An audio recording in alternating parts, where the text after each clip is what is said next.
right, guys, and we have another Jason that is just purely conceptual, but based off, some variant of Jason.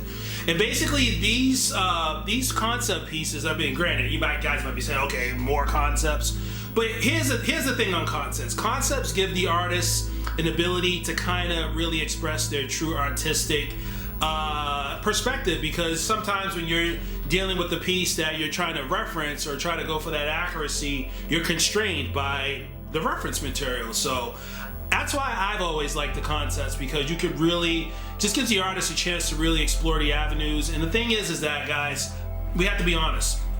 When it comes specifically to the horror sector, this is one sector that is not going to be penetrated by the mass production sector. So what does that have to do with what we're seeing right here? What that has to do is that I like stuff like this, because this stuff will never exist unless an artist is actually doing it, a custom artist. So I'm very selective at this point, given the amount of pieces that I have in my collection. But when Dan showed me these pieces, which I would consider the initiative, I'm gonna call these the initiative pieces of 2026, because these aren't part of necessarily Macabre Studios. Dan himself, has his company. He has a bunch of people he collaborates, just like with every other artist, people that do painting, clothing, sculpting, all that stuff. And then Dan does commissions, a lot of commissions, to the point I don't even know if he's even taking on new ones right now. But he does these passion projects in his spare time.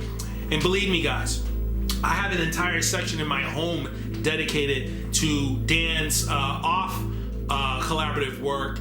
And I can tell you guys easily that these are some of the most impressive, if not the most impressive, custom pieces I've seen to date in this hobby, regardless of the artist who makes them. And I'm gonna go very quickly into why that's the case. And then later on, I'll do some additional, more in-depth reviews that will show off a lot of the details. So basically, before I start painting on and showing some of the details of these characters, again, I think when talking with Dan's one of my best friends in this hobby, and we have a story, we go way back.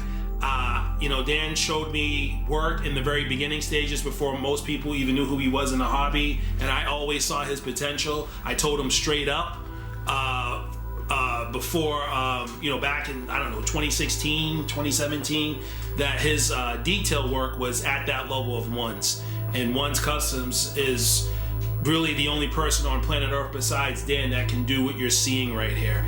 But in talking to Dan, Dan is very focused in 2026 on doing something a little different. Dan was always focused in the past mainly on the accuracy, which he still is, but Dan wants to kind of take it to another level and not only focus on accuracy on certain projects, but he also wants to do more creative expressions with his pieces and really show how his skill sets have evolved in terms of the production, the sculpting, the weathering, the painting, and even the tailoring and all that. So these pieces are representations of the evolution of, I would say, Macabre and just Dan Terzo as an artist as a whole.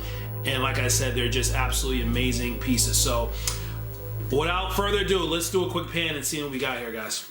All right, guys, so very quickly, I'm only going to show just some quick details because I want to save, for the actual review. But, again, with these pieces in particular, details for days is nothing new for Dan. Dan really knows how to put details into a piece. This dial is absolutely amazing, by the way, too. I mean, just the grass work and it actually looking like, the ground, or he's on some type of a mountainside or something. Very, very impressive stuff. But what's amazing, particularly about these pieces, is the creative artistic expression. Look at these bow, man. This is this guy's rectum right here. Look at that, literally just hanging out.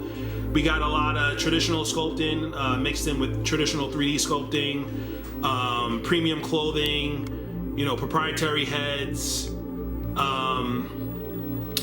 And again, amazing stature, details, proportions, just stuff that you don't see every day. Again, especially this Jason right here.